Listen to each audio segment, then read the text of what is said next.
So Assassin's Creed 1, this was like my first like real next generation game experience. It was unlike anything I really played at that time. It was, I mean, it looked amazing. I just never really seen a game that looked that good, that didn't stutter or anything. So yeah, it's definitely awesome. The lore is great. It's a really, really fun game. It still holds up today. The graphics look real good on that.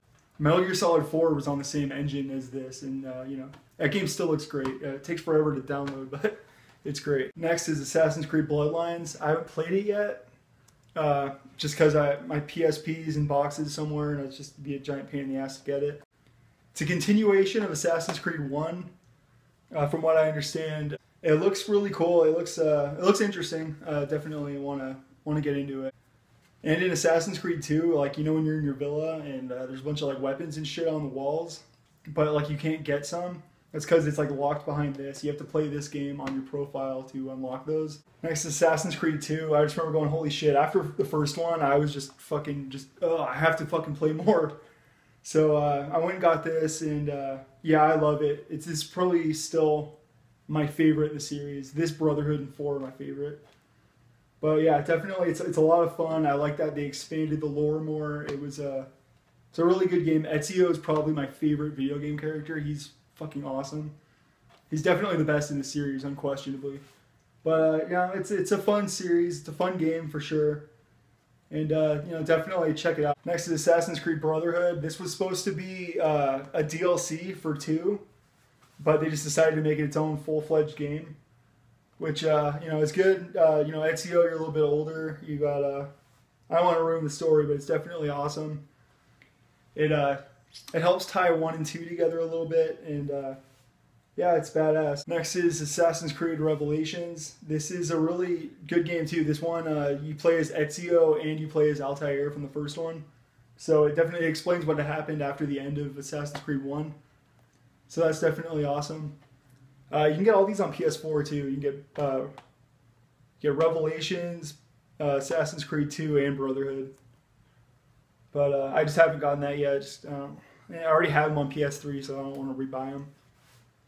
But yeah, Revelations is fucking awesome. You know, you're old ass Ezio, but you still kick ass. He's a fucking bad motherfucker. You know, I fucking love Ezio, so yeah. Definitely awesome. Also, Embers is a movie. It's an Assassin's Creed movie that ties up Ezio's story. It also ties into Assassin's Creed Chronicles. Assassin's Creed 3, I gotta say, I really don't like this one. It had so much promise to be awesome, but it just kind of sucked. Connor was, you know, kind of a dildo. He didn't really have like a personality. He was just kind of like, okay, I'm gonna go do this.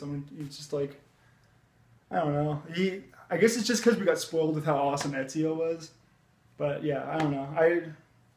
I don't love this game. I mean, it's definitely an important one for the franchise, so you kind of can't skip it. But yeah, I honestly just didn't like it. I really got bummed out by the end of this. I'm not gonna ruin it for anybody, but I don't know. I thought they made a huge mistake with the end of this. Next is Assassin's Creed 4 Black Flag. This is definitely up there in my top 3. This is a fucking great game. Yeah, it's a lot of fun. It's a great open world game. The only thing that sucks about it kind of is you're not really an assassin till like the end of the game. But it's definitely fun. It's on PS4 and Xbox One also. It's a really good game. It's a very good game. I like that they expanded kind of more of Juno and Minerva and all that shit, and you know, there's the Sage and all that other crazy shit. Yeah, definitely, it's a really fun game, and Edward Kenway is probably one of the most likable video game characters ever. He's fucking awesome. This is Assassin's Creed Rogue. This is the game that most people kind of skipped because it came out the same day as Unity. This is a fucking amazing game. A lot of people haven't played it yet. But it's a very important one in the franchise. It's a bit of a prequel to 3. And it ties into Unity. The end of this is the beginning of Unity. So it's a really important one in the franchise, and it's a lot of fun. I like that you're a Templar. Like, you're a former assassin turned Templar. And it's badass. Shay was a pretty cool character. Yeah, it was really fun. I actually want to go replay this. This is a shit ton of fun. I only beat it once, so should go back and play it again. Definitely. I don't have a physical copy of it, but Assassin's Creed Chronicles.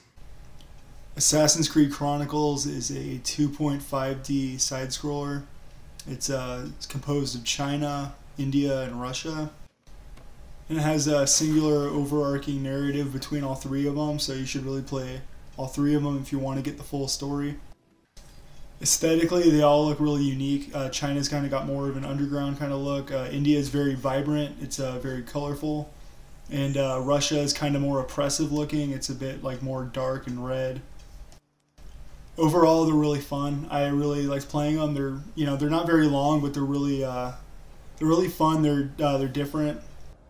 Each character has unique weapons to them, so it's always something kind of different, so I really like that. And overall, the story is pretty good, so definitely a game to look out for. They're available on PS4, Xbox One, and PlayStation Vita. Assassin's Creed Unity. Unity had a really troubled launch. I guess they rushed it out, so most of it wasn't finished yet. It had random glitches. You'd fall through the ground. Faces wouldn't render properly, so all you'd see is eyeballs and teeth, and it was a really crazy situation. Fortunately, now most of the issues have been resolved. There's still some graphical issues here and there, but for the most part, it's been pretty much fixed.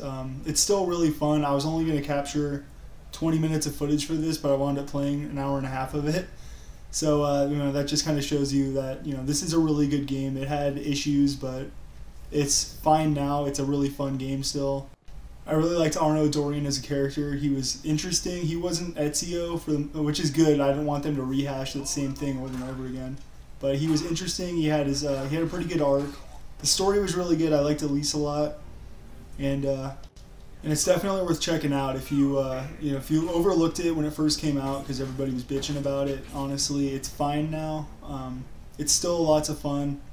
It's a really big open world game too. It's huge. I think it was like twice as big as Black Flag. And apparently the next one, Origins, which hasn't been announced yet at the time of this recording, is supposed to be 4 times the size of that. So that'll be crazy. I'm really excited for that. Assassin's Creed Syndicate. Thankfully, Syndicate didn't have any of the issues that Unity had. I really liked the 2 protagonists. I thought Jacob was a really cool character. He was kind of more brash, kind of hands-on, and Evie was more like the professional. She kind of took her time. They both had 2 different fight styles. Jacob's kind of more of like a one-man wrecking crew, and Evie, she's much more fast. She doesn't hit as hard, but she's twice as fast as Jacob. There's a new introduction in this, the grapple hook, which I really liked. I thought it was a lot easier to traverse the world. It made everything much faster and much easier. And I really like that you could switch between Jacob and Evie on the fly. All you gotta do is just push start in R3. I thought that was really cool, rather than having to go somewhere and switch manually. I like that you also are the leaders of your gang. It kind of reminded me of Brotherhood, where you get to build up your assassins. You get to kind of build up your gang and kind of take over London. I thought that was really badass. The mini games in this were a lot more fun than most Assassin's Creed games. I really liked the Fight Club part. I thought that was really fun. I really like that you get to take over stagecoaches. It's not like the other ones where you're constantly having to tail people and shit. There are missions like that in this. There are in every Assassin's Creed, but it's not as prominent. So, overall, it's a really good open world game. Definitely recommend it, especially if you're looking forward to Origins or Empire, whatever they decide to call it. Definitely, get into this. It's only like a $10 game now, so definitely worth the money. The Assassin's Creed movie. It did a pretty good job of explaining the story and the backstory and the lore without overwhelming you. It was good. Michael Fassbender was good. He was an interesting character. I wish there were more Easter eggs, or if they mentioned Ezio or Altair. That would have been really cool, or even Desmond. But they never did that. But it's a good movie. It's a good introduction to the series without completely overwhelming you. With all there's so much fucking lore. I really like that it's not like an adaptation.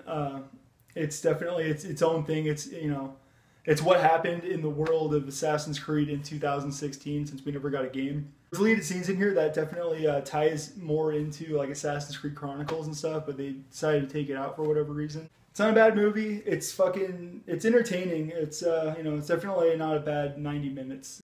Pretty good movie. I'll actually give away a copy of the movie because I don't use these. So there's the code.